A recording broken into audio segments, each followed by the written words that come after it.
A copper sleeve, a woman's arm, rising slow. The candles smelled of cedar that night. The chandeliers held low gold light. 200 wolves sat in a hall built to intimidate, drinking dark wine, laughing without quite trusting one another. None of them watching the corner where the trays moved. Nobody ever watched the corner where the trays moved. That was the whole point of a tray: a white apron, a plain gray dress, a water carafe in a small, steady hand. 2 years of practiced invisibility, folded under the ribs like a coat she had learned not to take off. She did not remember choosing. She only remembered moving. And somewhere in the half-second, between a raised hand and the silence that followed, a mark on a wrist. 3 lines crossed by a fourth. A thing she was never supposed to see. The hall went quiet. 200 breaths held. And across the long room, pale blue eyes did not look away. The hand was already in the air. Ren saw it before her mind named it. A copper sleeve. A woman's arm. Rising slow. The kind of slow that pretends to be an accident. The kind of slow that means a body has already decided. And the woman that hand was aimed at had silver in her dark hair. A burgundy dress. A posture so correct it was so almost architectural. She was the mother of the Alpha King. Ren had a water carafe in her left hand, a white apron, a plain gray dress. 2 years of practiced invisibility tucked under her ribs like a folded coat. She did not remember choosing, she only remembered moving. The impact landed across her forearm, flat, sharp, hard enough to ring up through her shoulder. The wine in the carafe sloshed in a dark red arc across her apron. Slow, like blood deciding where to fall, and the hall went silent. 200 wolves. Candles smelling of cedar and amber. Chandeliers full of low gold light. Black floral arrangements rising from every surface, and every single throat in that room stopped. Because an Omega server had just stepped between a raised hand and the Alpha King's mother. And nobody had a protocol for it. Ren stood very still. The drip of wine off her apron, the only sound she could hear. Her own pulse, thick behind her ears. The forearm starting already to ache. Then the woman in the copper dress lowered her arm, and as the sleeve fell back, just a half second, just 1 inch of pale skin showing on the inside of her wrist, Ren saw it, a mark, inked dark, 3 lines crossed by a fourth, small, half hidden. The kind of mark you would only catch if you happened to be standing exactly where she was standing. At exactly the wrong angle, at exactly the wrong moment. She did not know what it meant. She only knew, somewhere deep, somewhere animal, that she was never supposed to see it. The sleeve dropped. The mark vanished, and the moment moved on without her, except for one thing, across the long hall. At the head of the raised platform, the Alpha King had not moved. He had not needed to. The room had rearranged itself around the moment, and he stood at the center of it, pale blue eyes fixed on the place where she had stepped in, watching her with an expression she could not read, which frightened her more than anything else in that hall, precisely because she could not read it. They said an Omega should know her place. Ren had heard it. So many times the sentence had stopped sounding. Like a warning, it had become a wall, something solid, something you pressed your back against. Until you forgot you had a spine of your own.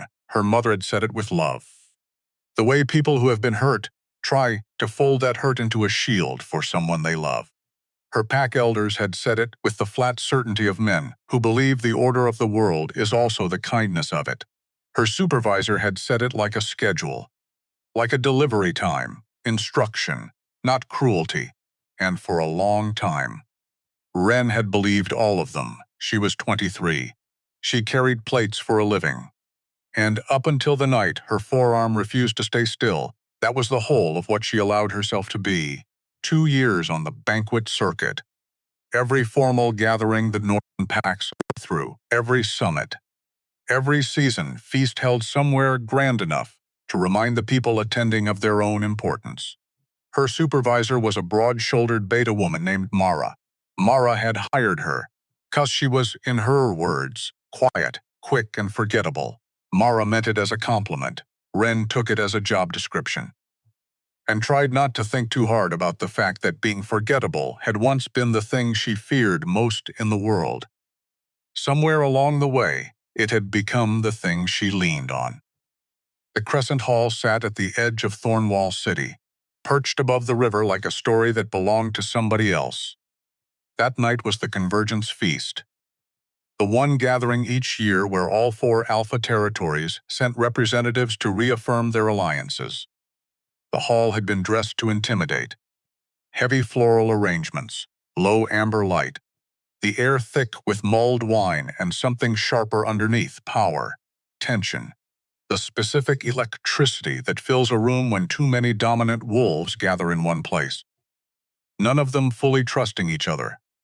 All of them pretending they do. Ren had been assigned the eastern corridor. The tables closest to the platform. The ones nearest where the Alpha King's party would sit. She had not asked for it. Mara gave it to her.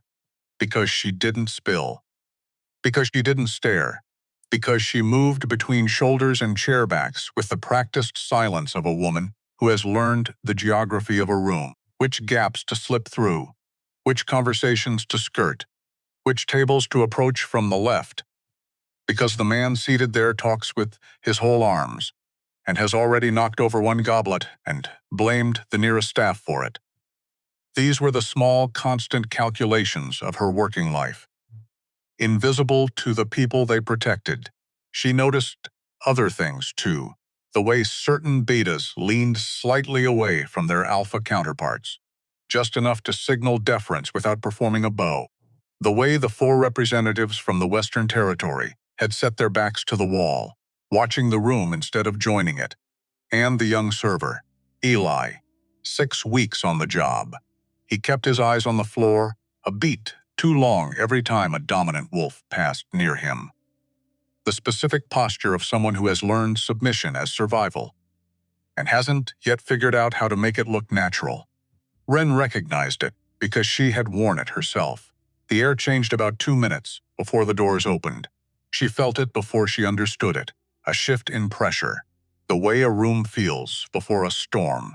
The conversations didn't stop, the music didn't falter, but something tightened. And every wolf in that hall felt it, and the room straightened without anyone deciding to. Then he walked in. She had heard about the Alpha King of the Northern Highlands, the way you hear about weather before it arrives. Through other people's reactions. Through the way everyone around you starts moving differently. She had served enough gatherings to think she understood what Alpha authority looked like in a room. The way it organized the air around itself. She was not ready for how completely it was true of him. He was taller than she'd imagined, which was saying something, because she had imagined him large to begin with. He came through the entrance with the unhurried certainty of a man who has never once wondered whether he'd be given room, and the room gave it, freely, instantly. Space opened around him before his name was even announced. Dark hair pulled back, a face all clean angles and cool assessment, pale blue eyes sweeping the hall, the way another man might sweep a battlefield. Black leather across shoulders broad enough to make the fur trim look practical instead of decorative. Old scars on his forearms, visible, unremarked. Worn the way everything else about him was worn, without apology, without explanation, Kael. The name moved through the room ahead of him, and behind him. 2 steps back and to the left, walked a woman Ren understood immediately to be someone who mattered, Lady Ilsa. The Alpha King's mother, elegant in the way that only time and survived difficulty can produce, silver threaded through dark hair, coiled precise at the back of her neck, deep burgundy dress. A stillness about her that drew the eye in a different way than her son's force did. The particular confidence of a woman who has already survived the worst things a life can hand you, and found herself standing anyway. Ren watched her the way she watched most things, carefully, from the edges, cataloging without detaching. She was refilling a water goblet at the foot of the platform steps, when the woman in the copper dress rose from her seat, and the rest. You have already seen the mark on the wrist, the wine on the apron, the 200 held breaths, and the pale blue eyes that did not look away. Mara was at her elbow within seconds, fingers closing around her arm with a grip that was professional and desperate in equal measure. "Step back," Mara breathed it against her ear. "Step back. Be quiet, and do not say one word." Ren let herself be moved. She kept her eyes down. She let the room begin to breathe again around her. Let the voices resume their careful rhythms. Let the machinery of the feast restart itself. But as Mara steered her toward the corridor door, she made the mistake of glancing back. Kael was still watching her. He had not looked away, not once, across the entire length of that hall, through the resumed motion of servers and the resumed noise of talk. His gaze had tracked the path Mara was walking her down, with an expression that was not anger, not amusement, not the cold dismissal she would have found easiest to survive, something closer to calculation, something closer to interest. The corridor door swung shut behind her, and she stood in the narrow service hallway, wine-stained apron, aching forearm, heart working far too hard for someone who was supposed to be invisible. And she thought, "You have done something you can't undo." The letter came the next morning, sealed, addressed in her name, written in a hand she did not recognize, pressed with a wax mark she had only ever seen on official Northern Highland documents. She stared at it a long time before she opened it. "Report to the King's Hall at noon. Do not be late." No signature. No explanation. No hint of what waited on the other side of those words. Only the certainty, settling cold into the pit of her stomach, that whatever was coming was already in motion. She changed her apron 3 times that morning, not because the first 2 were stained. They weren't. She had scrubbed the wine out the night before, in the small stone sink of the staff quarters. Scrubbed until the water ran clear, and her hands went raw from the cold. The aprons were fine. She kept changing them because standing at the narrow mirror and adjusting the ties gave her hands something to do. And her hands very badly needed something to do. Ely found her in the hallway at 11:30, leaning against the wall outside the linen closet, the letter still folded in her pocket, even though she had read it 11 times and long since memorized all 8 words. He was 20, slight in the way young beta males sometimes are before they fully settle into themselves, an enfant favos. Eyes that always looked a little worried even when nothing was wrong. This morning, those eyes were doing something complicated. "They're saying the Western delegation filed a grievance." He said it without preamble, because Eli had never learned the art of easing into bad news. "Against you, for interference." Ren looked at him. "A grievance, with the Convergence Council." He hesitated. "Mara's been in her office since 7. She won't open the door, she absorbed it. The Convergence Council. The body that governed conduct at sanctioned events. A council of elders and representatives whose whole purpose, as far as she had ever understood it, was to make sure no action taken at a formal gathering could be read as an aggression between territories, a waitress stepping between a raised hand and the Alpha King's mother. Apparently that was the kind of thing that needed documentation. Filed by whom? "Lady Mireille," he said the name carefully. "The way you say the name of a thing you're not sure is safe to say out loud. The woman in the copper dress. She's the Western Alpha's cousin." He cleared his throat. "She's saying you assaulted her." The word landed with the specific absurd that has nonetheless been made official. She had blocked a slap, and now she was a documented aggressor at an Interpack summit. "Go back to your shift," she told him. "Please." His voice cracked a little. "Ren, please." "I'll be fine," she said it quietly. The way she said most things, he looked at her a moment longer than was comfortable. And she could see him doing the arithmetic that young, kind people do when they want to help and understand. They can't. The quiet math of helplessness. Then he nodded once and walked back toward the kitchens. She straightened her apron. Out of pure habit, she checked the letter one more time, as though the words might have changed overnight into something less permanent. They hadn't, so she walked to the King's Hall. Thornwall in the gray morning was a different place than it once was under amber chandeliers. The streets between the staff quarters and the King's Hall ran cobbled and steep, lined with buildings of dark stone that had been old for a very long time and seemed at peace with it. The river was audible from almost everywhere, a constant low presence beneath the sound of market stalls, opening and cartwheels on stone. The air smelled of wood smoke and bread, and underneath that, the mineral cold of running water. She walked with her hands clasped in front of her and her eyes ahead, and tried very hard not to think about the grievance, or about Mara behind her closed door, or about the particular pale blue of a pair of eyes that had followed her across a silent hall. The King's Hall was not the Crescent Hall, where the crescent had been built for ceremony. The King's Hall was built for the business of governing, a wide, dark building of fitted stone, high, narrow windows, set at the center of the city, on a slight rise that meant you were always walking uphill to reach it. The effect, she suspected, was entirely on purpose. 2 guards in Northern Highland black flanked the entrance. They looked at her when she arrived, then at each other, then back at her, with the expression of men who had been told to expect someone and were reconciling what they'd been told with what they were seeing. "Wren," she said. "I was summoned." The older one, jaw like a shelf, checked a list, found her name, stepped aside without a word. Inside, the King's Hall smelled of old paper and leather and something faintly metallic she had come to associate with authority. The corridor she was sent down was wide, lined with maps, enormous detailed territorial maps in dark frames, each one marked with boundary lines and pack sigils in faded ink. She kept her eyes on the maps as she walked, because looking at maps felt safer than thinking about where she was going. The door at the end of the corridor stood open. She stopped in the doorway, because her feet made the decision before the rest of her caught up.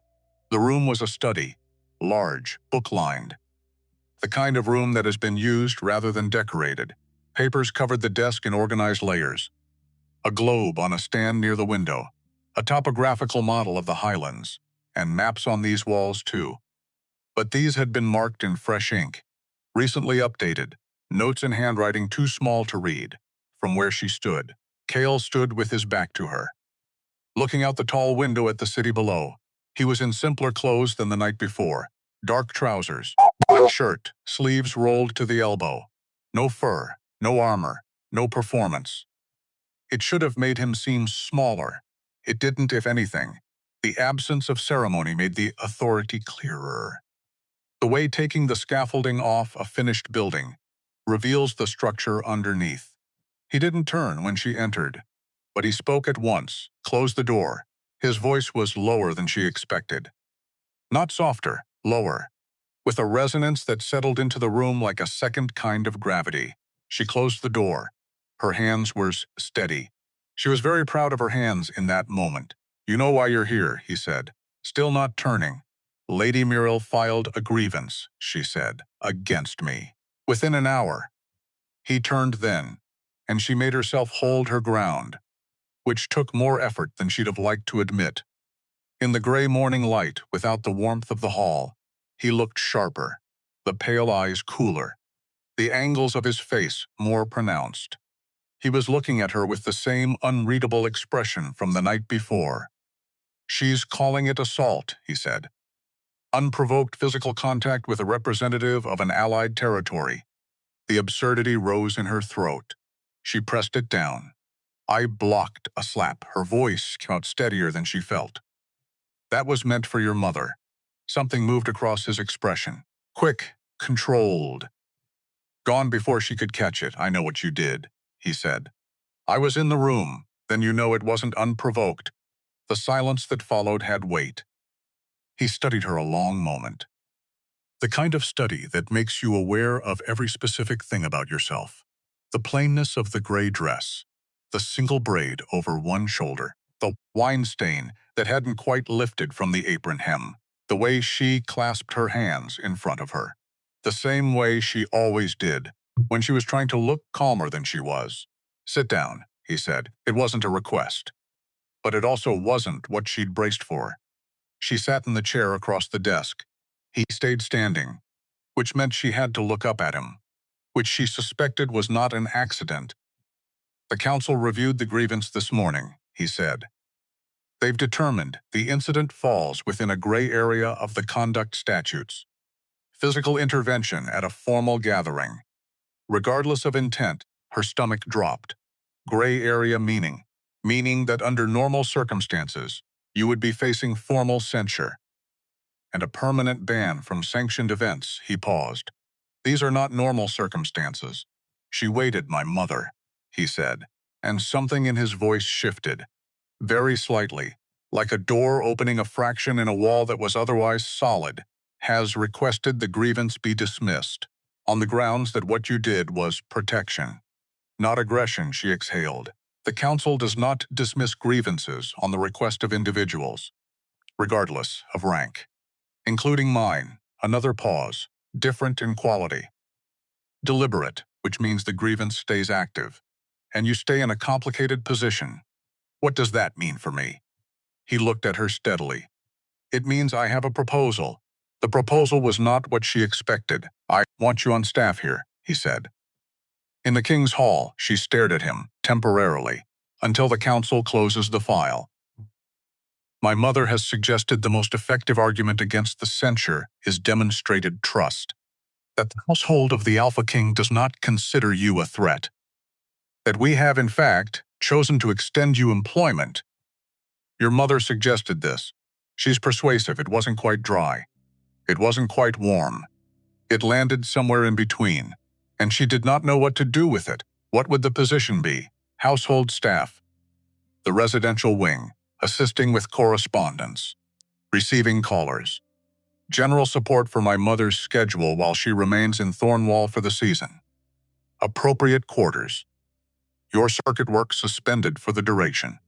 She thought about Mara behind her closed door, about Eli's worried face, about the word assault attached to her name in a council file, sitting somewhere in this very building, patient and permanent. And if I decline? The question cost her something to ask. She felt it leave her mouth and understood at once that it declared a position, that she was someone who needed to know the shape of a choice before making it, even when the alternative was almost certainly worse. Something shifted in his expression, not displeasure, something closer to recognition. "If you decline, the grievance proceeds through standard channels. The council will likely rule in Lady Muriel's favor. Given the political pressures involved, you will be censured and barred." A pause. "I won't compel you. That is not what this is." And she believed him. She wasn't entirely sure why. She had known him less than 20 minutes across 2 encounters, but the statement had the texture of something he meant, rather than something he was saying for effect. And she had spent enough time reading rooms and people to know the difference.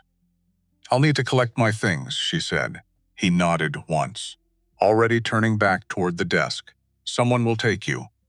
"Be back before the evening session." She stood, straightened her apron out of pure habit, then felt faintly absurd doing it. "What do I call you?" He looked up from the papers he had already begun reviewing. The pale eyes held something that might, in a different face, have been amusement. "Kael," he said. "In this hall, titles are for formal sessions, not for passing." She nodded, walked to the door, had her hand on the frame when his voice reached her quieter than before, a different quality to it. Less instruction. More something else. "You didn't flinch," he said. "Last night and when Eustace stepped in, I didn't turn around. I know. Most people would have. I know that too." And she walked out before the conversation could become something she didn't yet have the vocabulary to navigate. The residential wing was nothing like the staff quarters she had lived in for 2 years. It wasn't excessive. She wanted to be clear about that, even just to herself. Because excessive would have been easier to hold at arm's length, the room she was given was large by any standard she'd ever applied to rooms. A window that looked south over the water. Walls of warm, dark stone hung with tapestries in deep green and brown that drank the gray morning light and turned it almost amber. A proper bed. Linen that smelled of lavender, a writing desk, a small bookshelf half full of volumes that had clearly been read rather than displayed. She sat on the edge of the bed for a moment after the guard left, and tried to locate herself inside the sequence of events that had produced this particular room, this particular morning, this particular version of her life. 24 hours ago, she had been carrying a carafe of water toward an unremarkable table at the eastern edge of a banquet hall. She unpacked and with the efficiency of someone used to not having much to unpack. Lady Ilsa found her that same afternoon. She was in the small anteroom beside Lady Ilsa's private sitting room, a space stacked with correspondence that needed organizing. She had sorted the letters by territory of origin, then by date received, then cross-referenced against a ledger recording which had received formal replies, and which were still pending. It was meticulous and quiet, and she was deeply grateful for it.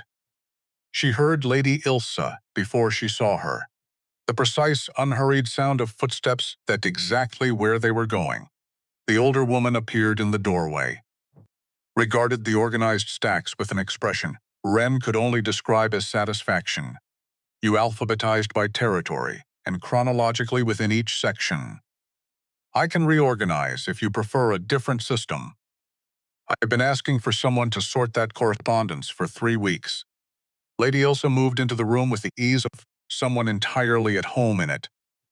The last 2 assistants filed everything by the color of the envelope seal, which tells me a great deal about how they approach problems. They approached problems in general. She settled into the chair near the window, the good chair, the one positioned to catch the most light, which told Wren she spent real time in this room. Up close, she was more vivid than she'd seemed at a distance. The silver in her hair caught the light. Her eyes were a darker blue than her son's, warmer at the edges. How is your arm? The question surprised her into honesty. Sore. It's fine. It isn't nothing. What you did, Lady Ilsa said. I want you to understand that I know that. Wren looked at the letter in her hands, set it carefully on the correct stack. I reacted. I didn't think about it, no. That's precisely why it means what it means. She didn't know what to do with that, so she said nothing, which seemed to be acceptable. Lady Ilsa watched the water beyond the window for a moment, and Wren returned to the correspondence, and the room was quiet, in a way that felt strangely like it had been quiet together before. Lady Mireille, Lady Ilsa said after a while, has been a problem for longer than last night. Wren kept her eyes on the letters. That isn't my business. No. But it's your context. You should have it. She folded her hands in her lap. The same composed deliberateness her son used when he wanted to be precise. The Western Territory has been positioning itself against the Northern Highland Alliance for 2 seasons. Lady Murray is her cousin's instrument in that effort. What happened last night wasn't a random act of personal temper, Wren said. Before she could stop herself, it was a message. Lady Ilsa looked at her with something warm in her expression. Yes, and you interrupted it. A pause, which is why the grievance exists, because the message didn't land. And someone needed to be made responsible for that. Wren thought about Lady Muriel's face in the moment after. Not just humiliated, recalculating, not just angry at her.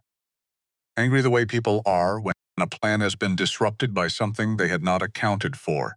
She'll try again, almost certainly, in a different form, through different channels. The older woman looked at her steadily, which is part of why you being here is useful. Wren met her eyes. You mean because if something happens to me in this hall, it implicates the Western Territory directly. The silence that followed had a different quality than the ones before it. You're quite sharp, Lady Ilsa said. Not unkindly. I carry plates for a living. I'm not sharp. I just pay attention. In my experience, Lady Ilsa said, rising from the chair with that unhurried grace. Those 2 things are far more connected than most people allow. She moved toward the door, then paused at the threshold and turned back, and the warmth in her face had given way, for just a moment, to something graver. There is, Something I haven't said yet, and I am deciding whether to say it now or later. Ren went still. That mark, Lady Ilsa said quietly. On Lady Morelle's wrist. She did not explain how she knew. She did not need to. Ren's own face, when she had seen it, had said enough for anyone watching her closely. I watched you see it. The room seemed to narrow. I don't know what it means. No. But I do, and for the first time, Ren saw something cross that composed face that she had not seen there before. Not fear exactly, older than fear. The weight of a thing carried a long time in private. Last night was not the beginning of anything. It was a signal. The opening move of something that has been building under this alliance for longer than you have been alive. And by stepping in front of that hand, by seeing what you were never meant to see, a pause. You did not stop it, Ren. You only made yourself part of it. The water ran outside the window. Constant, indifferent. Why are you telling me this? Lady Ilsa looked at her for a long moment, as though weighing the whole shape of a decision. Because you remind me of someone. Someone who worked in this hall a long time ago. Someone who also saw a thing she was never meant to see, and paid for it, and then she was gone. Footsteps precise and unhurried down the corridor, and Ren stood alone in the anteroom, surrounded by organized correspondence, her sore arm, her plain gray dress, and a single sigil, 3 lines crossed by a 4th, burning quietly behind her eyes. The work, at least, made sense. The correspondence had a logic to it, a grammar Ren could learn. Every letter was a small machine with moving parts. Who sent it? What they wanted? What they were pretending to want instead? She sorted them.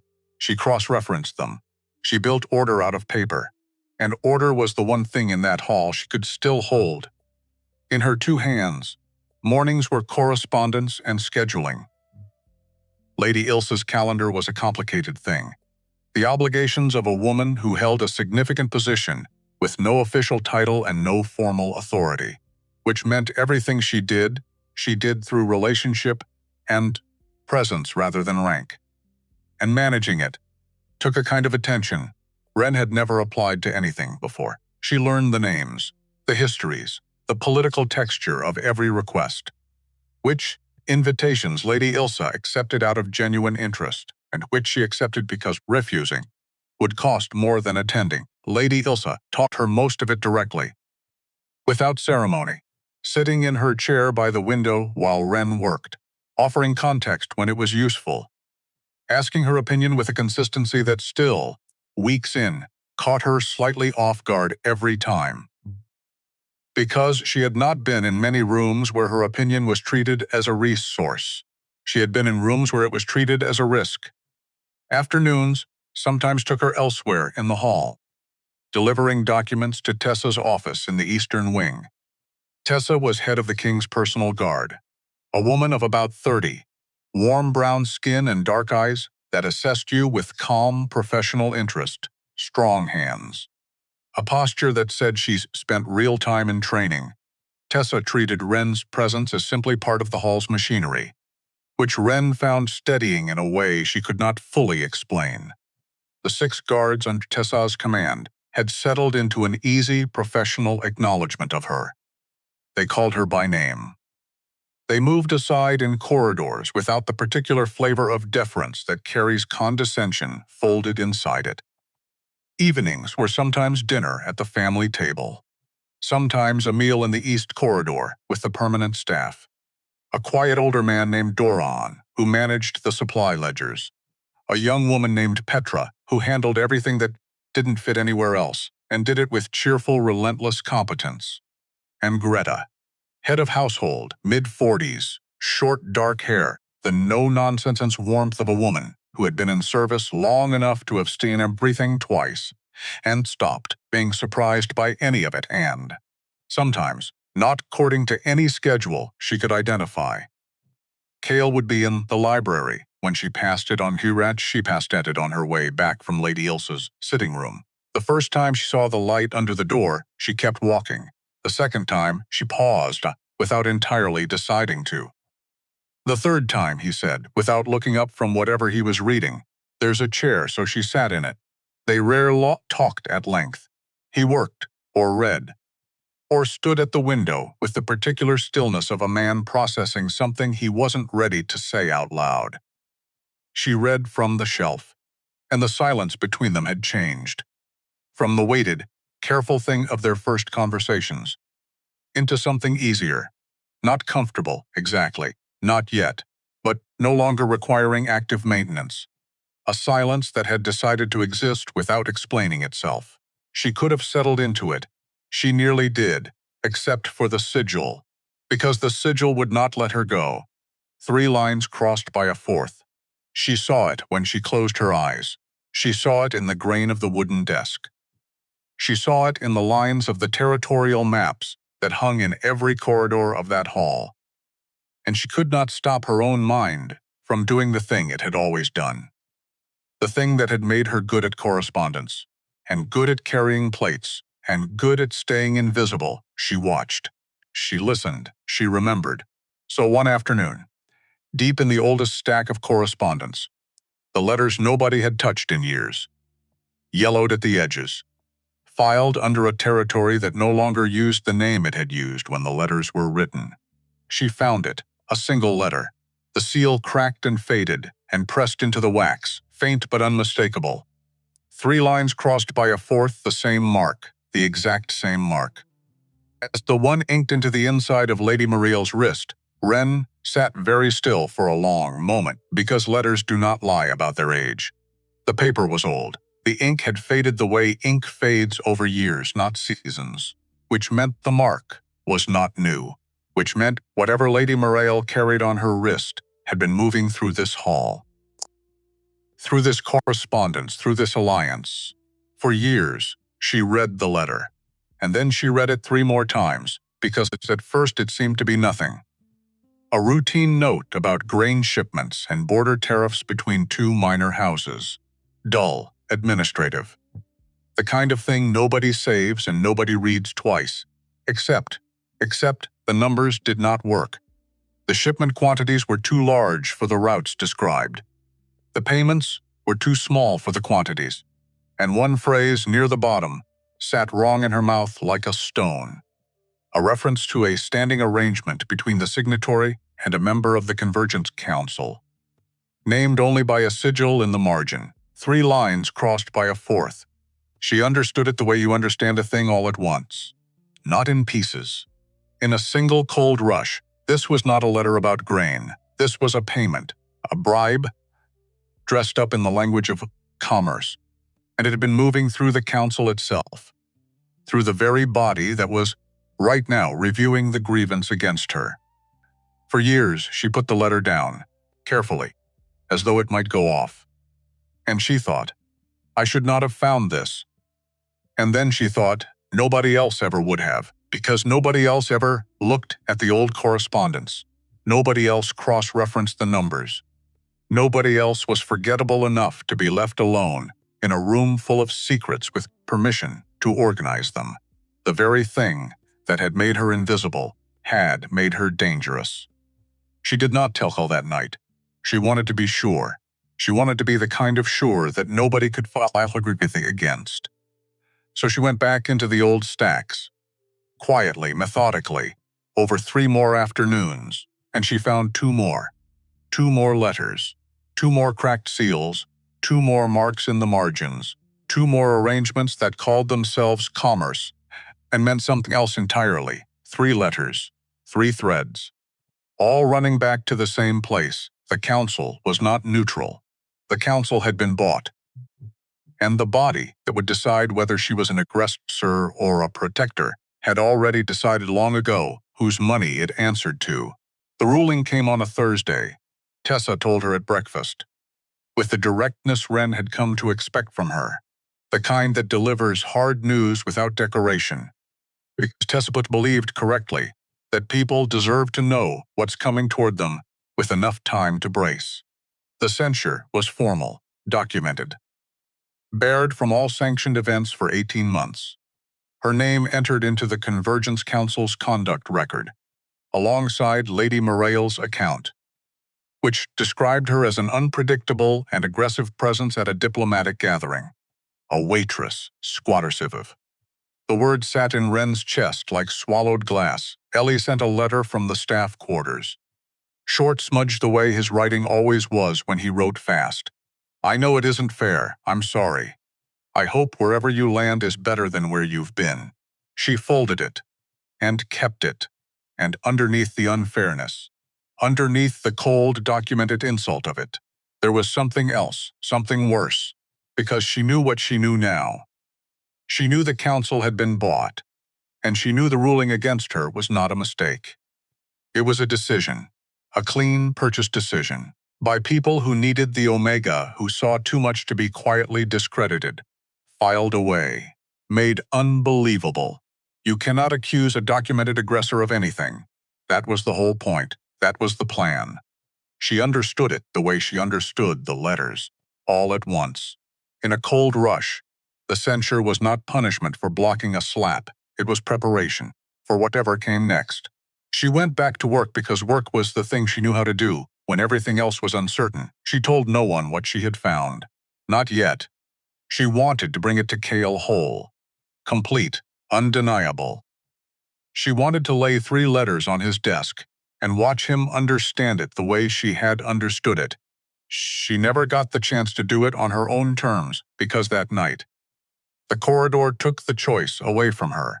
She was returning from Lady Ilsa's sitting room, late. The hall lamps turned low. The residential wing quiet in the particular way. Old Stone goes quiet at night when even the river sounds far away. The corridor was long, lined with the territorial maps, and she was halfway down it, thinking about the letters, thinking about how to say it, when she heard the footstep behind her that did not belong to the rhythm of the hall.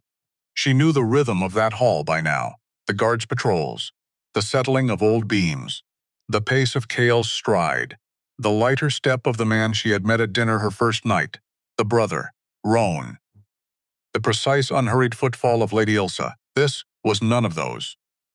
This was a step that did not want to be heard, which is the only reason she heard it. She turned, and the figure was already moving.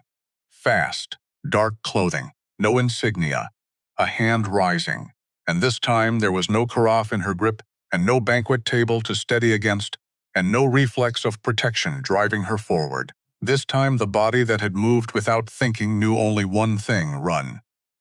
She didn't make it 3 steps. A hand closed on her arm, hard, wrenched her back against the cold stone wall, knocked the breath clean out of her. And in the half-light of the low lamps, as the figure leaned in, as the sleeve of the dark jacket rode up the forearm, she saw it, 3 lines, crossed by a 4th, the same mark, and she understood, in the space of a single breath, exactly what she was. She was not being robbed.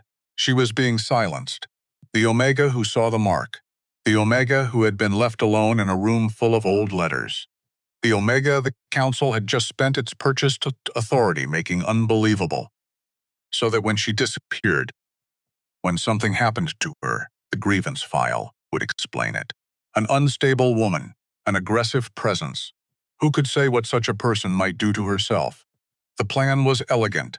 The plan was nearly perfect, except for Tessa, because Tessa, it turned out, did not trust the quiet of that wing the way the rest of the hall trusted it. Tessa had set a want residential corridor the moment the ruling came down, quietly, without telling anyone, because Tessa, like Wren, paid attention, and what Tessa had noticed was that a discredited witness is a convenient witness to lose. The corridor erupted. Wren never saw exactly how it happened. There was a shape moving fast out of the dark. There was the sound of a body meeting stone that was not her body. There was a grip releasing her arm. So suddenly, she slid down the wall to the cold floor. And there was Tessa, standing over the dark figure, one knee in his back, one hand pinning his marked wrist to the ground like she was reading it. "Don't move," Tessa said. Not loudly. She never said anything loudly. "Don't even breathe interesting." The figure did not move. Wren sat on the cold floor of the corridor, her back against the wall, her arm aching in the exact place it had ached after the slap, and she started very quietly to laugh. Not because anything was funny. Because the body does strange things when it has decided for the second time in a month that it is not going to be invisible after all. You're going to be all right. I know. You don't sound like you know. I never do. They brought her to the library. Of course they did. Where else would they bring her? Kael was already there, already standing, already moving toward her the moment the door opened with a speed she had not seen from him before, and he stopped a half step short, as though catching himself, as though remembering who he was supposed to be in a room. But she had seen it, the half step before the catching, and she filed it away, the way she filed everything. Tessa told me, he said. His voice was level. It was too level. The kind of level a man holds on to with both hands. Are you hurt? My arm. She held it up slightly. The same arm. It's developing opinions about me. He did not laugh. But something at the corner of his mouth moved, and then went still again. The man, she said, his wrist, I know. Tessa saw it. It's the same mark. Kael. It's the same mark as Lady Morale's. And it's the same mark. And here her voice did something she did not give it permission to do. It tightened. It's the same mark as 3 years on as letters in your mother's old correspondence. Letters about grain that aren't about grain. Bribes that ran through the Convergence Council. For years, the room went very quiet. He crossed to the desk. He set both hands flat on it. He looked down at the maps marked in fresh ink. And for a long moment he said nothing at all. Show me, he said. So she showed him. She laid the 3 letters on the desk in the lamplight. She walked him through the numbers, the quantities that didn't match the routes, the payments that didn't match the quantities, the phrase about a standing arrangement, the mark in the margin. And she watched him understand it the way she had understood it. Not in pieces, in a single cold rush. When he finished reading, he stood very straight, and the stillness that came over him was a different stillness than any she had seen. It was the stillness of a man looking at something he had suspected for a long time and hoped he was wrong about. "No, my father," he said, quietly, not really to her, was betrayed by a man he trusted. At the end, we never proved it. We never knew the shape of it. He paused. We knew there was a shape. He touched the edge of one letter. Just the edge. This is the shape. And then he looked at her. And the look was not calculation. It was not the unreadable thing from the study weeks ago. It was something raw. Something that had been kept behind a wall for a very long time and had just found a crack in it. "You found in a stack of old paper," he said. "What my house has been unable to prove for a decade. I just..." "Don't say it like that." Not harshly. Almost the opposite. As though anyone could have done it. They couldn't. They didn't. For a decade they didn't.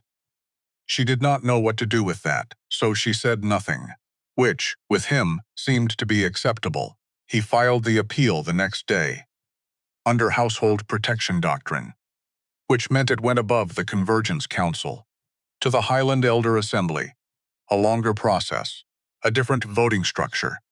The Western delegation held no seats there, and which also meant, though neither of them said it out loud, that the appeal was no longer only about clearing her name. It was a way of moving the whole question out from under a council they now knew was bought. Roan returned from the Southern Territories. That same week, she had met him at the family table, on her first night. The younger brother, 25, lean where Kael was broad. The same dark coloring but an entirely different energy. Where Kael organized a room through gravity, Roan animated it. Like a fire that had decided to take a more social form, he had been thinner when he came back. More serious, the easy social ease worn down to something quieter, and he came to the anteroom on his second day home, 2 cups of tea in his hands. The way he always seemed to express solidarity through beverage and proximity. He set 1 cup on the edge of the correspondence table without asking whether she wanted it, which she appreciated more than she could have explained. "Kael told me what you found." "The letters. He shouldn't have. It isn't safe to know." "No, it isn't." He wrapped both hands around his cup, "which is why I'm going to tell you something else that isn't safe to know. Because you've earned the right to the whole picture. And because half a picture got my mother's friend killed a long time ago, Ren went still. In the South, I was supposed to be doing diplomacy, reaffirming the Southern alliance. Smiling at the right people, he turned the cup slowly in his hands. What I was actually doing was following money, quietly, the way Kael asked me to. Money moving out of the Western Treasury, toward people it had no honest reason to reach, the council. The council, he nodded. And not only the council, he looked up at her. And for the first time since she'd met him, there was nothing playful in his face at all. There's a member of the Highland Elder Assembly. The body that's about to hear your appeal. The body we moved your case into precisely because we thought it was clean. He paused. It isn't. There's a name on the Western ledgers that I have spent 6 weeks refusing to believe.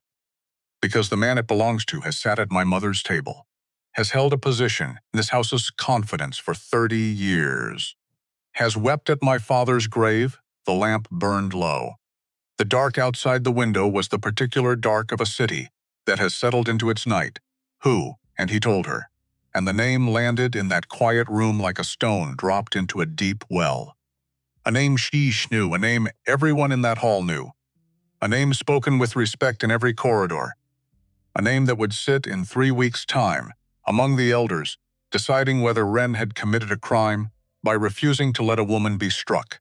The traitor was not at the gates. The traitor was at the table. And he had been there, the whole time. Ren sat with the cold tea going colder in front of her, and the 3 letters locked in a drawer she now checked twice a night. And an aching arm that had, for the second time in a month, refused to let her disappear. And she thought, with no comfort in it at all, I came here to clear my name, and instead I have walked straight into the center of the thing. And the only way out now is through. The name Roan had spoken sat in the room for 3 days before any of them said it out loud again. His name was Lord Halden, eldest seat on the Highland Elder Assembly. 30 years of service, white hair.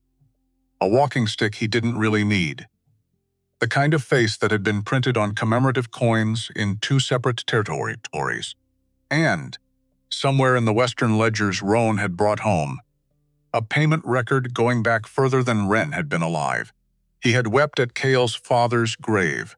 Ren kept thinking about that. The way you keep coming back to a bruise. She would be sorting correspondence and her hand would still on a letter, and she would think. He stood at the grave, and he cried. And then he went home, and he counted money. How does a person do that? How does a person do that for 30 years and still sleep at night?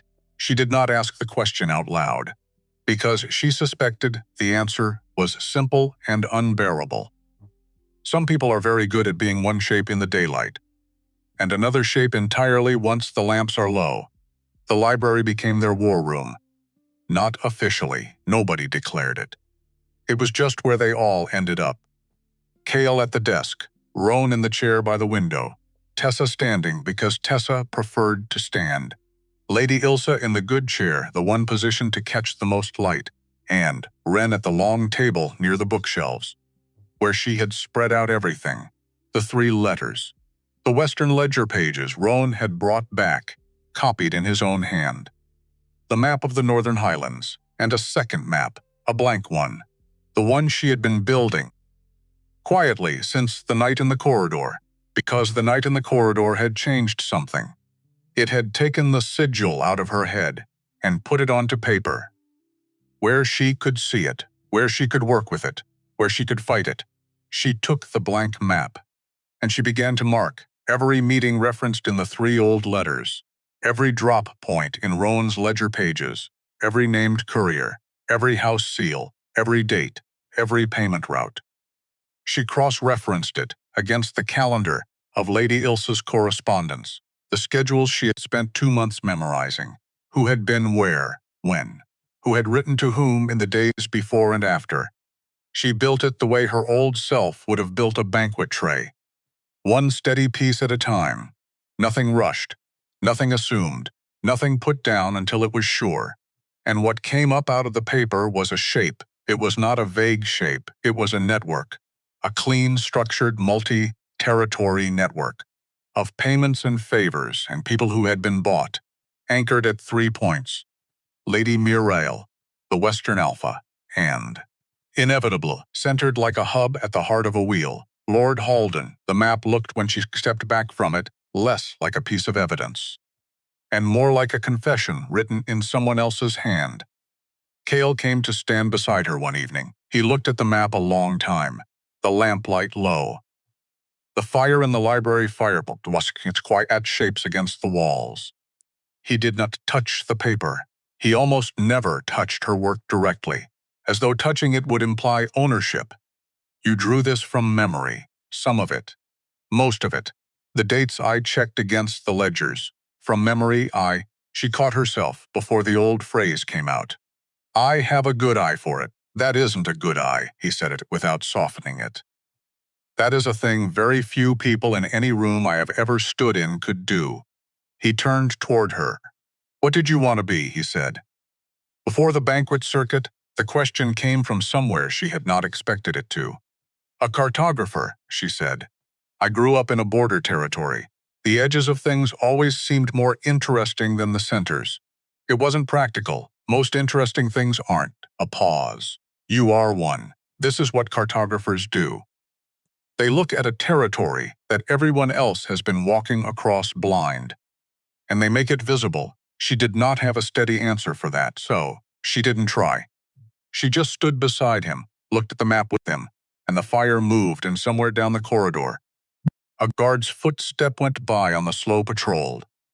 Tessa had quietly tripled. The Elder Assembly was set for the 15th, 3 weeks out, then 2, then 1. They prepared the way you prepare a roof for a storm, quietly, thoroughly, knowing you cannot stop the storm, only meet it ready. Roan rode out twice more, each time without announcement, each time returning with another piece. A confirmed Kirscher, a second ledger, a signed receipt with a date that lined up with one of Wren's marked dates on the map.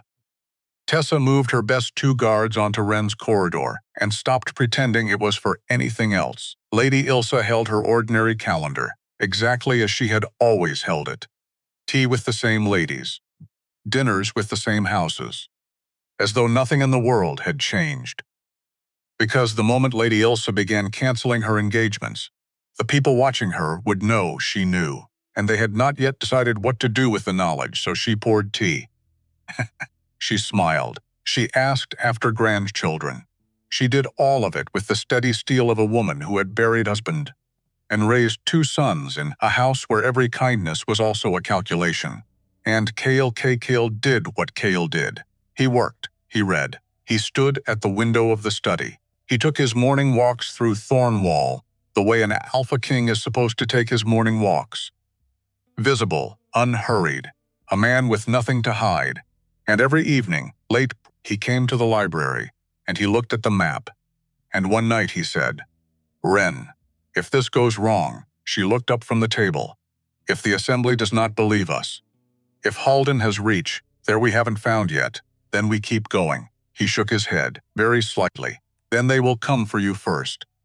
I know. Tessa cannot be in every corridor. I know. I will not let it happen. The 4 words landed with a weight he did not soften. She looked at him. The pale eyes were not cool now. They had not been cool in weeks. They meant else, something she did not yet have a name for. Because she had been too busy building a map to look at it directly. Lee, I know that too, she said. The silence that followed had a quality the other silences had been building toward. For a long time, he did not cross the room. She did not cross it either. But something between them had crossed something, and both of them, in the quiet, knew it. The 15th came up out of the calendar the way deep water comes up out of mountains. Slow. Inevitable, carrying its own weather. The Highland Elder Assembly met in the great chamber on the north side of the King's Hall. A high vaulted room of dark stone, a semicircle of carved seats, 12 elders, robes the color of old wine. The assembly master at the center with the ceremonial gavel that had not been used in anger, the history said, for over 100 years. It would be used today. Wren walked into the chamber that morning the way she had walked into the King's Hall that first noon. Hands clasped, eyes ahead. Plain dress, except this time she carried a folio under her arm, and inside the folio, 3 old letters, copied ledger pages, and 1 map. The chamber was full, every elder seated. The northern Highland houses ranged along the western benches, the southern observers in their muted gray. Lady Ilsa in the front row of the family section, hands folded. Roan beside her. Tessa standing at the back, watchful, and Eli. Somehow in the staff section, he had asked Greta if he could come. Greta had said yes. He sat very straight, honest face, worried eyes, doing the only thing he could do, which was bear witness. And on the eastern benches, the western delegation, Lady Muriel at the center of it. Copper dress today, as well, as though she wore the color on purpose, as though she wanted the room to remember. Wren remembered. Wren had built a map of remembering, and next to Lady Muriel, robed in the wine color of the elder assembly, Halden, white hair, walking stick across his knees, the face from the commemorative coins, watching the proceedings with the calm of a man who had sat through 100 of them, who knew exactly how they went, or thought he did. The assembly master read the case, the grievance, the original ruling, the appeal filed under household protection doctrine, the witnesses, the evidence. Wren did not really hear the words. She had read them all already. She was watching Halden, his hands rested on the walking stick. Calm, veined, old. They did not move once. Until Lady Murray rose to speak, she spoke beautifully. She had always spoken beautifully. That was part of the trap of her. The voice was warm, the phrasing precise, and what she said, in beautiful, warm, precise phrases, was that the Omega seated across the chamber was not a victim of misunderstanding. She was a long-running project. That was the word she used. Project. She said, the household of the Northern Highland Alpha King had taken in a woman of dubious background, had given her access, had allowed her to handle private correspondence. And the woman, she said, had used that access not in service of her hosts, but in service of her actual employers. Western intelligence, she said, operating, she said, through this woman for months. She paused. She let the chamber feel the shape of it, and then she said, we have evidence that the documents this woman is about to produce were planted by her, forged, or worse, stolen from legitimate Western correspondence, and altered to incriminate this assembly's most senior member. She did not look at Halden when she said it. She did not need to. The chamber tightened. Wren felt it tighten. She felt the eyes of 12 elders shift to her.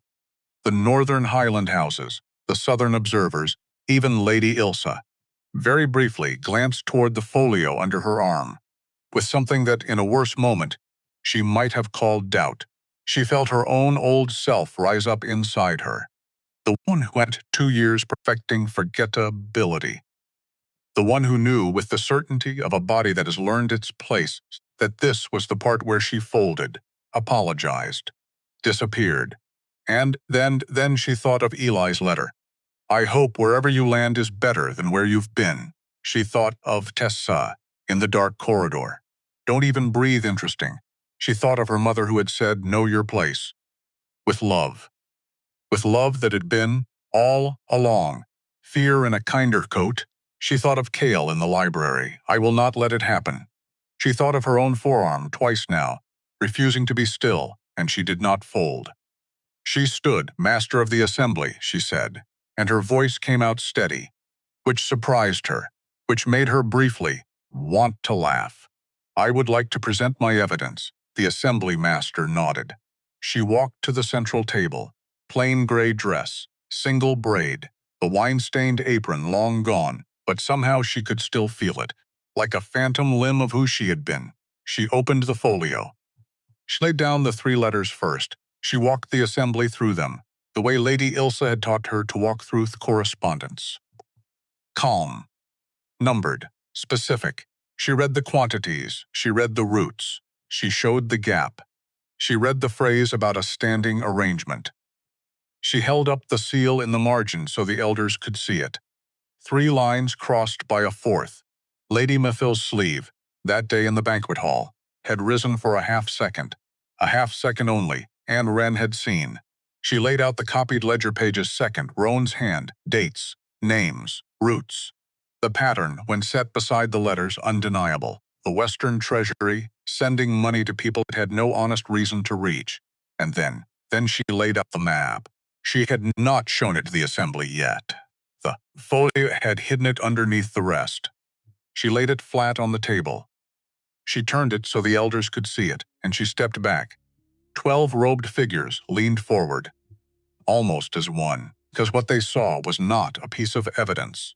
What they saw was the entire decade of suspicion, of half-proof, of unsigned rumor, of betrayals nobody could pin down, laid out in clean black ink, with every payment line drawn, every drop point marked, every named courier traced from origin to destination, every date cross-referenced, every territory boundary respected, every house seal accounted for, and every single line, ran through one central node, marked with a small careful sigil, 3 lines crossed by a fourth Ren said nothing for a long moment.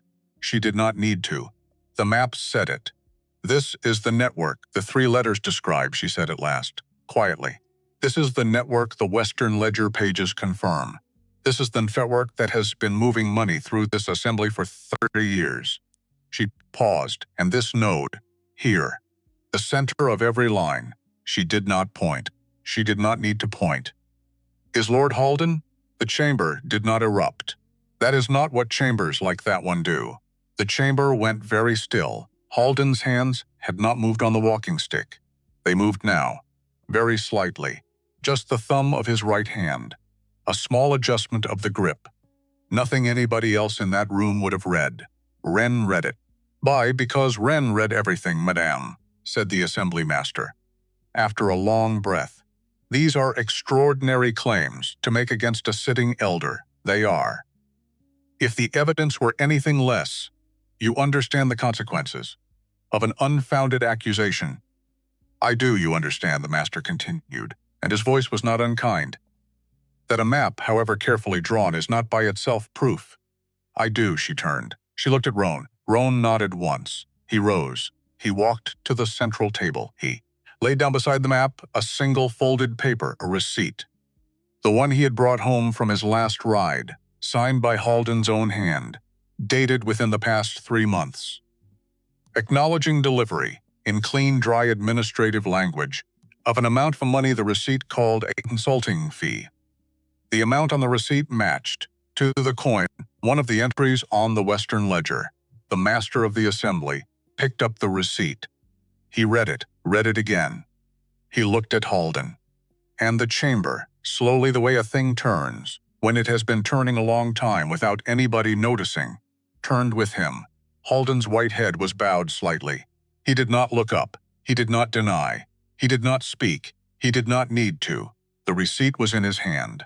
The map was on the table. The letters were beside the map. And 30 years of carefully maintained respect was draining out of the room as quietly as water out of a cracked cup. It was Lady Morale who broke first. That was the part Wren had not quite expected. She had expected Halden to fight, to bluster, to lean on rank. Lady Morale rose instead. Copper dress, beautiful warm voice, and she turned on him, in front of the chamber. With the speed of an animal that has spent its life knowing exactly when to bite, he told us that the records were clean. He told us the Northern correspondence had been destroyed years ago. He told us, quiet. Halden said it was the first word he had spoken. It was very low, and in that single word Wren heard it. The voice he had, the one that did not belong on the commemorative coins, the one that lived in the room behind the public room. The assembly master raised his hand. Lady Morale, you have just said, but Lord Halden told you, the Northern correspondence was destroyed. That implies a coordinated effort with this elder to suppress evidence. Do you wish to amend that statement? She opened her mouth. She closed it. She looked at Halden. He did not look back. She did not amend it. And the rest of it from there went very quickly. The way the end of a thing always goes very quickly once the shape of the end is visible. The Amos master called for a recess. The recess lasted 40 minutes. When they returned, The verdict was read in the formal old language. The censure against Wren was overturned, her conduct record cleared, Lady Muriel's grievance dismissed on grounds of demonstrated bad faith. Lord Halden suspended from the Elder Assembly pending a full inquiry into the production of false testimony and the receipt of foreign payments. The Western delegation was ordered to remain in Thornwall for the duration of that inquiry. And the chamber, emptied, the way chambers do, slow, quiet, stunned. Wren stood at the central table for a moment, after the elders had gone, her hand resting on the edge of the map. Her own ink, her own work. Ellie came up to her before anyone else did. He didn't say anything.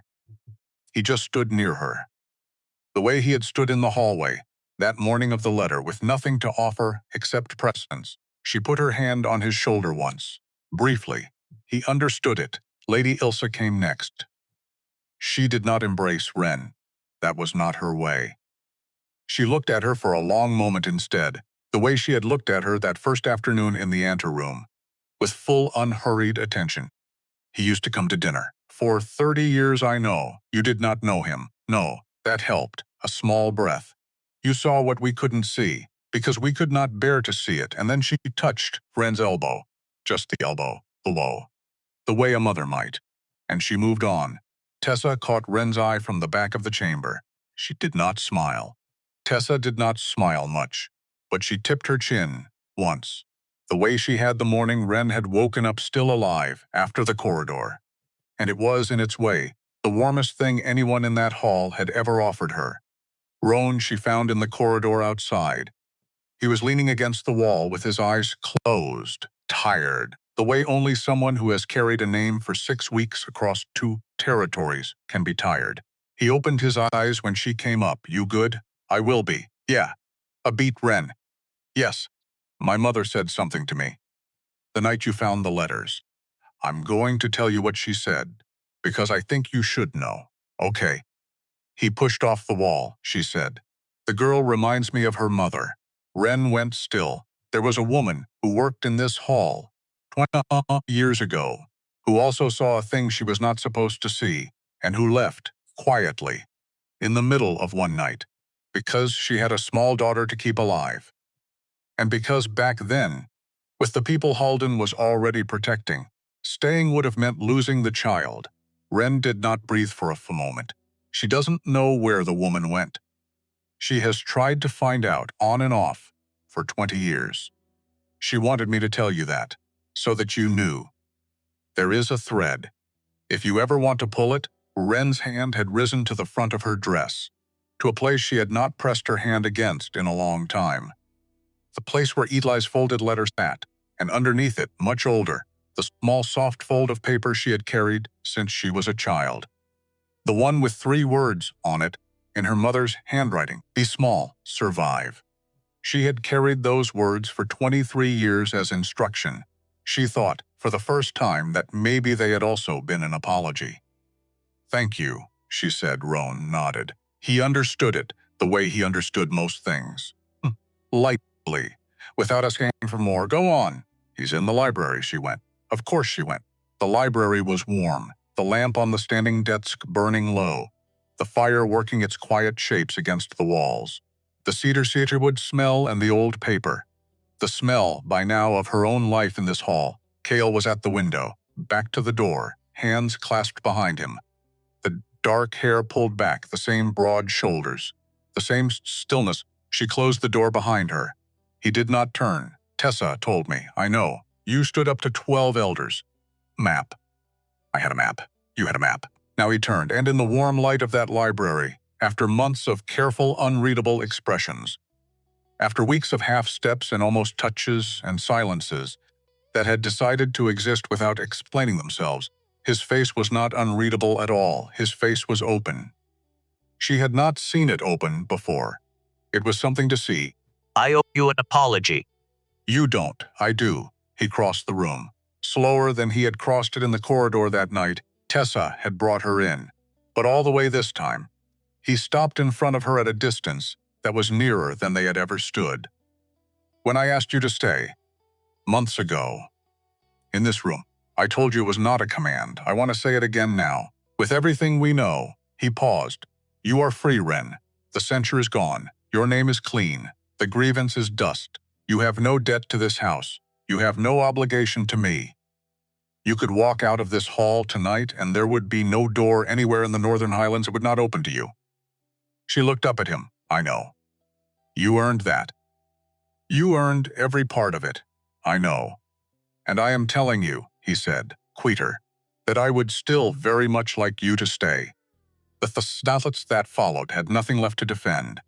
She thought for one stupid quick moment about all the small calculations of her old life, the geography of rooms, the angles of approach, the art of not being seen, and she set them down, the way you set down a heavy tray at the end of a long shift, carefully, gratefully. Finally, yes, it was the whole sentence. He did not smile right away. He looked at her for a long moment first, as though making sure of the word, then he reached out, one hand, just once, and the back of his fist brushed a line of her jaw. Briefly, the way you touch something you have been afraid for a long time to touch. It was the first time he had touched her at all. She did not flinch. She had not flinched the night of the slap either. It seemed to be a thing her body had decided about. All right, he said. And the smile, when it came, was not a public smile. She had not seen that smile before either. It was something tense to see. The seasons did not collapse into a single tidy ending. She wanted to be clear about that, even just to herself. The Halden inquiry took most of a year. Witnesses were called. Ledgers were unsealed.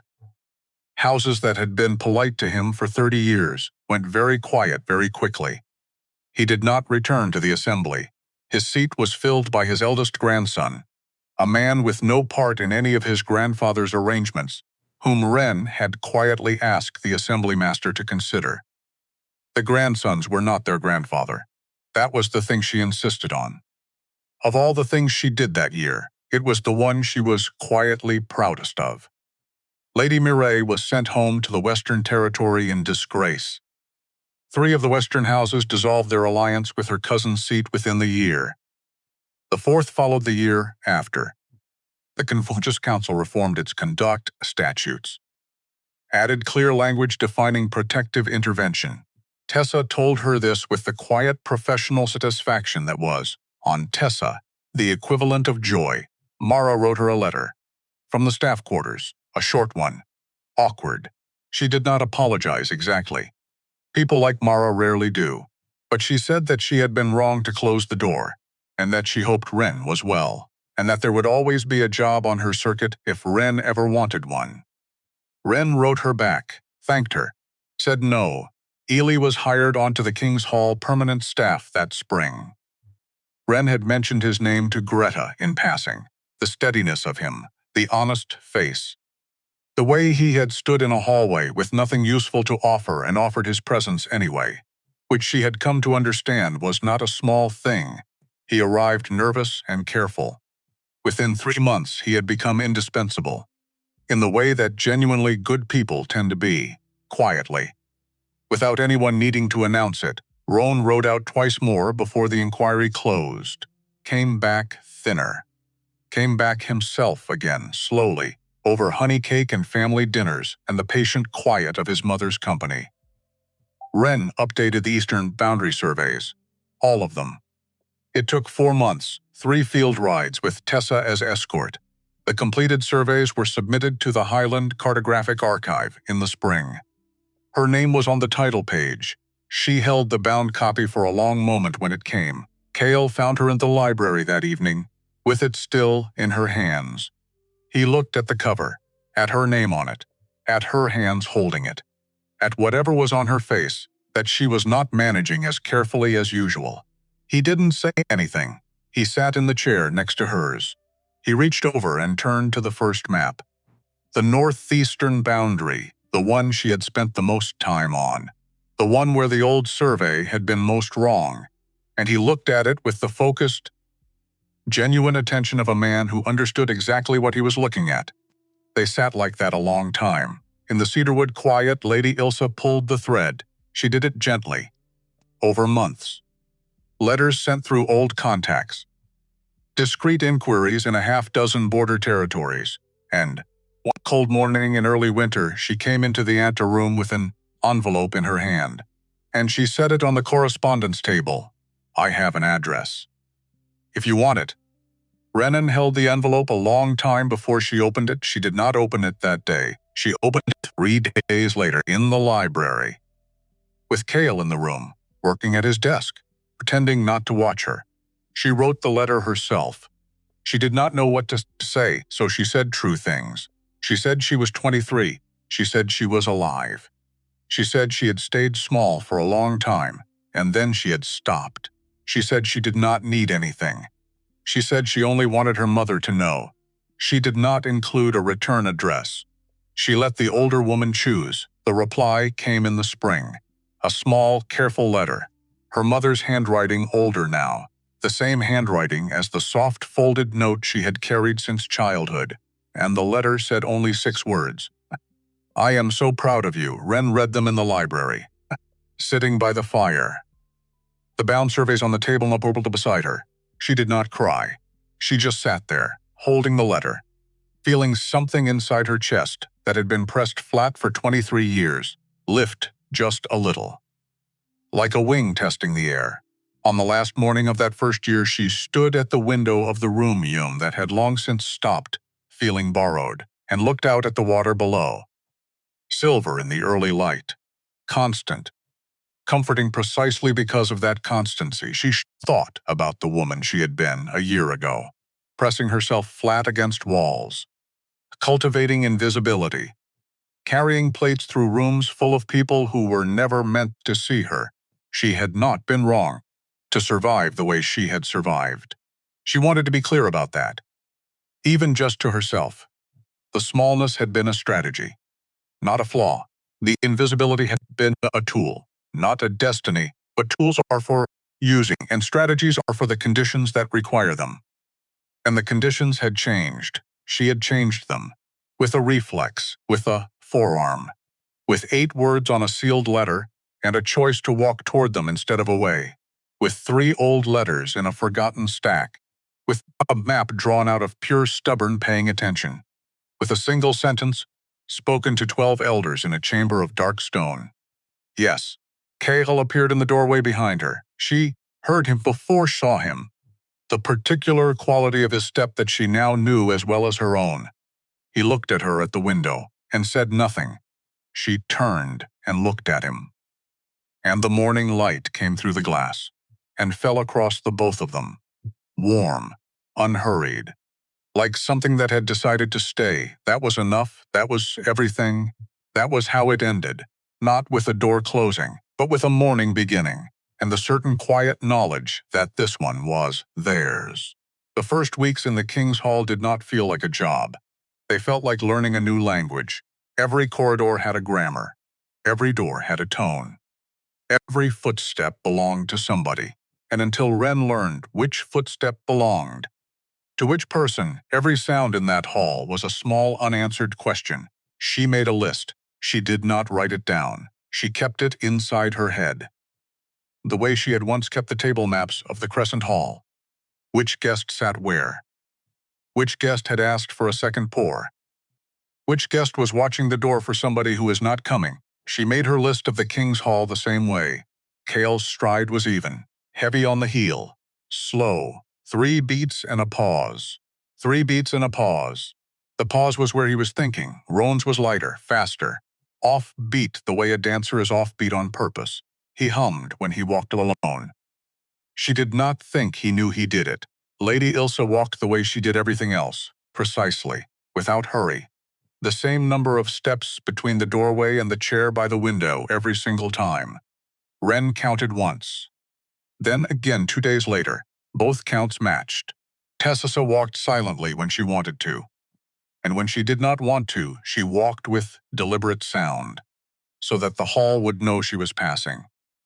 Ren learned the difference within a week. The silent walking was for the night patrols. The sound walking was for the daylight. Tessa was telling the building which version of herself it was getting in any given moment. Greta walked like a woman who has walked 20 years in the same hallways and could not be bothered to lift her feet for a single one of them. The shuffle of her soft shoes on stone was, after a while, the warmest sound in that wing. It meant tea was coming. It meant something hot from the kitchen. It meant a folded napkin set down beside Wren's elbow without a single word. Doran did not walk much. He sat. The supply ledgers came to him. He came to the supply ledgers. The path between his office and the storerooms was 18 steps. Wren measured it once. He measured it every day of his life. Petra moved in bursts. Across the kitchen courtyard. Up 2 flights of stairs. Down a corridor at a near run, and then stopped, vanished. Off to fix some new small thing that had not been broken yet, but was in her professional opinion about to be. Wren learned them all, and she did not at first understand why she was learning them, until she did. Until one morning, Lady Ilsa said, without looking up from her own correspondence, "Have Petra check the Western flu. It will smoke again this week if she doesn't." And Wren had thought, how does she know that? And then she had thought. The same way I now know which floor of this hall Kael is on without looking. We are paying attention. We are all paying attention, in our different ways, to different things. Because the women in this hall, the staff, the people without titles, the ones whose names did not sit on commemorative coins, were the ones who had been holding the building together, quietly, for longer than the Alpha King had been alive. And nobody had ever once said thank you. Wren did not say thank you either. That was not the language of the hall. The language of the hall was a hot cup of tea set down by an elbow, a flue checked before it smoked, a corridor watched on a night nobody else thought to watch. The language of the hall was attention, and for the first time in 23 years, Wren was not the only one speaking it. The more Lady Ilsa changed her, she did not realize they were changing her. That was the thing about real change. You did not see it on the day. You saw it weeks later when you reached for something inside yourself, and a different hand reached back. Lady Ilsa did I not teach the way teachers taught. Lady Ilsa taught the way water taught a stone, slow, patient, without lecture. Just the repeated presence of the thing itself, until you could not help but be shaped by it. In the second week, she handed Wren a letter that had come from a southern matriarch and said, "What do you make of this one?" Wren read it, a short note, politely worded, inviting Lady Ilsa to a wedding in 2 months. 2 short lines about the weather in the south. A closing line about the matriarch's granddaughter. It's a wedding invitation. Wren said, what else? Wren read it. The matriarch had mentioned the granddaughter. The granddaughter was unmarried. The wedding was in the same province where the matriarch's grandson had recently inherited a holding. The granddaughter would be at the wedding. The matriarch were very fond of the granddaughter. She wants you to meet the granddaughter, Wren said. Without saying it. Why? Wren thought about it. Because a match made at her own grandson's wedding would not look like a match she had made. It would look like one the young people had stumbled into themselves, which she could then approve, which would make her gracious. Instead of grasping, Lady Ilsa nodded once. Now, what do I write back? That was the lesson. That was always the lesson. Not what was said in the letter, what was wanted by the letter. Wren learned to read for the want underneath. By the end of the first month, she could pick up an envelope and feel the weight of what it was actually asking before she opened it. The way an old farmer can feel the weather coming in the joints of his hands. In the 3rd week, Lady Ilsa caught her doing it. Caught the small unconscious thing Wren did with her thumb against the corner of every letter before she opened it. A pause. A weighing. Lady Ilsa watched her do it across 3 letters in a row. And then she set down her own correspondence and said, "My mother used to do that." Wren looked up, with her thumb. The exact same. I had forgotten. Lady Ilsa's eyes had gone somewhere far for a moment. She used to say a letter told you everything was going to tell you before you ever broke the seal. If you knew how to listen to paper. My mother said something like that too. Wren had not meant to say it. The words came out before she had given them permission. Lady Ilsa did not press. She just looked across the room for a long moment. And then she said, very gently, "Then it is in your hands, honestly. You did not learn that from me." And she went back to her letters. And Wren went back to hers. But the room had changed. Something old had been named between them. Something neither of them had asked for. The shape of a woman neither of them had spoken about. A woman who had folded letters in a small kitchen somewhere. A woman who had taught a daughter to weigh paper. A woman who had also once worked in this hall. The work continued. The lamp burned. The river ran outside, and Wren thought, maybe my mother is not gone the way I thought she was gone. Maybe she is in the way I touch a letter. Maybe she has been in my hands the whole time. She had her first real conversation with Kael in the library on a Wednesday. She remembered it was a Wednesday because it was the day Greta made bread. Greta made bread on Wednesdays. The whole residential wing smelled of it from about 4 in the afternoon. Yeast and warm flour, and the particular brown smell of a crust that had spent the right amount of time in a hot oven. The library smelled of it too, that evening. The smell had slipped in under the door and refused to leave. Wren was in her usual chair, a book of border surveys on her lap. The maps so old the territorial names had been crossed out and rewritten twice. Kael was at the standing desk, reading a long report on grain prices. He had not spoken in over an hour, which was not unusual. What was unusual was that he set the report down, walked to the window, stood there for a long moment, hands clasped behind his back, and then said, without turning, "What was your father like?" The question was so quiet, she almost missed it. She closed the book on her lap, carefully, the way Lady Ilsa had taught her to close letters. "I don't know," she said. "He died before I could remember him."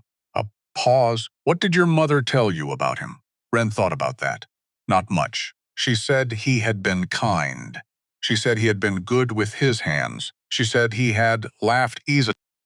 And then she said it was better not to talk about him too much, because remembering people you cannot reach is a hard thing to do every day. "Yes," Kael said, still at the window. "It is." She understood then why he had asked. She did not say so. Some understandings did not need to be named to be shared. She let the silence settle. The bread smell drifted under the door. Somewhere down the corridor, Greta's soft shoes shuffled past. After a long while, Kael said, "My father liked maps." Wren waited. He had no patience for them. He could not draw a straight line to save his life, but he liked them. He used to spread the territorial charts on the floor of this room and lie on his stomach beside them, with a cup of tea, for hours. Reading the names of villages he would never visit, she tried to picture it. She found, to her surprise, that she could, he used to say. A map is a promise, from the people who made it to the people who use it, that somebody walked this ground and remembered it. So that you would not have to walk it blind.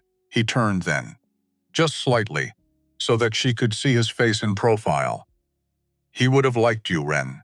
She did not have a steady answer for that, so she did not try to give one, but she did set down the book, and she did stand up, and she walked over to the standing desk, and she picked up the report on grain prices he had set aside, and she said, without looking at him, "There's an error on page 3. The southern shipments don't match the western tariff records." He looked at her. "Show me." She showed him, and they worked for another 2 hours, side by side, not saying anything that needed to be said out loud. The bread smell, the lamp burning, the slow, steady pulse of a building that had decided somewhere in itself to keep them both eyed it. It was not the conversation she had expected to have. It was the one she would remember. She had not expected to make a friend. Friendships had never been a steady part of her life. The banquet circuit moved her through too many rooms too quickly. The staff quarters had been a place to sleep, not a place to live. She had known faces. She had not known people. Petra changed that. Petra was 28, sharp-eyed, quick-handed. She wore her hair in a thick braid down her back because she had decided at 14 that hair worn any other way was a hostage to fortune. She had been at the King's Hall since she was 16. She knew every secret passage, every loose floor stone, every door that stuck in the damp. Petra found Wren one evening in the eastern corridor. Wren was carrying a basket of folded linen back from the laundry because Greta's hip had been bad all day, and nobody else had thought to do it. Petra fell into step beside her. "You're doing the linen run. Greta's hip." "I know." "I told her to sit." "She didn't sit. She wouldn't." "No." They walked. Petra said, "I was going to come find you anyway." "Why?" "Because I have a theory about you, and I want to test it." Wren looked at her sidelong. Petra had a small private smile on her face, the smile of a woman who had been thinking about something all afternoon and was now ready to make use of it. "What's your theory?" "My theory," Petra said, "is that you are the second smartest person in this building, and the first smartest person doesn't know it yet." Wren almost dropped the basket. "Petra, I'm not teasing you. I'm being practical." Petra adjusted the basket in Wren's arms without asking. "I have been watching you for 6 weeks. You see things in this house nobody else sees. Greta sees them. I see them. Tessa probably sees them. The men don't. The men think the building runs itself, which is sweet of them.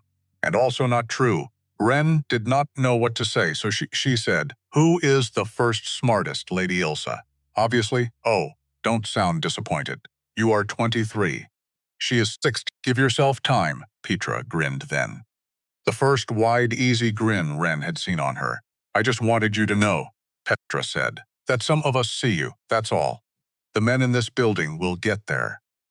They are slow, they are good men, but they are slow. The women here saw you, the first week. We have been waiting for you to notice that we saw you." She bumped her shoulder against Wren's, lightly, like a sister. "All right," Petra said. End of speech. "Let's get this linen put away before Greta tries to do it herself out of spite." They walked the rest of the way in companionable quiet, and something inside Wren that had been alone for a very long time sat down and rested, for the first time in years. There came a morning in late spring when Wren went down to the cartographic archive alone. She had not been alone in the archive before. Tessa had always come with her on the field rides. Roan had come with her once to the archive itself to deliver the bound surveys. The archivists knew her face by then. They nodded to her in the corridors. They did not, in the older Highland way, address her by her title, because she did not have one. She did not mind. A title was just a coin somebody had decided to mint. Her name on the title page of the Eastern Boundary Survey was the only mint mark she needed. She walked down through the city in the early light. The market stalls were opening. The baker's shutters were going up. The river was loud that morning, full from a week of rain in the mountains. She walked with her hands clasped in front of her, out of habit, and then, halfway down the slope of the city, she made herself unclasp them. She let her hands swing. She felt foolish for about 10 paces. And then she did not feel foolish anymore. The archive was a low, long building near the river, older than the King's Hall. The kind of building that had been built once, and then simply maintained for centuries, because nobody had ever found a reason to change it. Wren liked it for that. She liked buildings that knew what they were. She went down into the lower vault. She had a permit. Roan had arranged it. There was a stack of older surveys down there that she wanted to look at. Surveys from 100 years before the current borders. She wanted to see how the cartographers of an earlier century had drawn the line between the Northern Highlands and the Highlands territory that was now called Western. She wanted to see whether the line had always run where it now ran, or whether it had moved. She suspected it had moved. She suspected the line had been a different line once, and that a small, quiet bend in it now corresponded to something useful for somebody. She was right. She found the older surveys in the third row of the third shelf in the third room. She brought them up to a reading table near the high window. She unrolled them. She weighted the corners with the small lid weights the archivists kept in a wooden bowl for that purpose. She looked at the older line. She looked at the newer line. She traced the difference with her finger. The bend was small. Half a day's ride on horseback. Maybe less. The kind of difference nobody would notice unless they were specifically looking.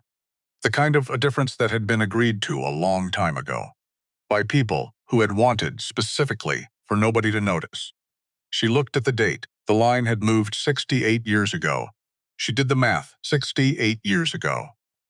Halden would have been a young man, just beginning his career, just starting to be known, just beginning to learn, perhaps, how a line on a map could be moved if the right people were paid in the right way to look elsewhere when it happened. She sat with that for a long moment. She thought about a young man, perhaps her age, in a different century making his first quiet arrangement.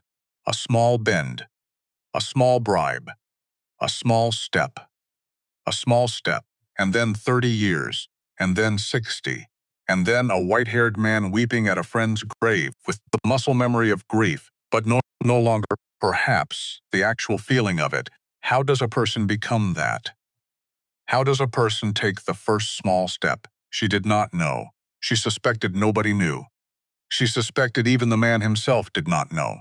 She suspected the first small step had not felt like the first of anything.